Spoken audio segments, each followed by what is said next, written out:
Welcome to the Banker Lamp. Please enjoy the video. You begin by confirming you have VA credentials, and if needed, two-step verification set up. That's critical.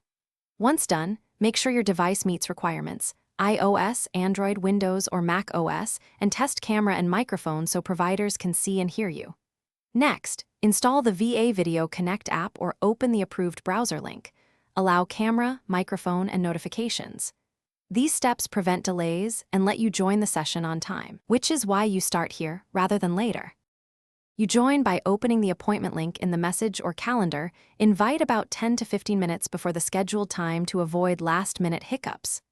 After signing in with your VA credential, select Join and set camera and microphone preferences. Front camera for face. Mute when not speaking. Use stable Wi-Fi. If you must use cellular, pick 4G or 5G and disable large downloads or streaming. Doing this maintains video quality and keeps the visit focused on care.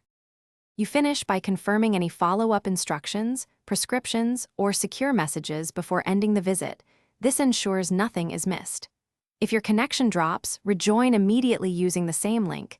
If that fails, call the clinic for a phone fallback so care continues. Make sure you do not record sessions unless explicitly authorized. Protect your protected health information and log out when done. One tip: if video fails repeatedly, switch to a different network or device to isolate the problem. Thanks for watching. If this was helpful, leave a like and consider subscribing. See you next time.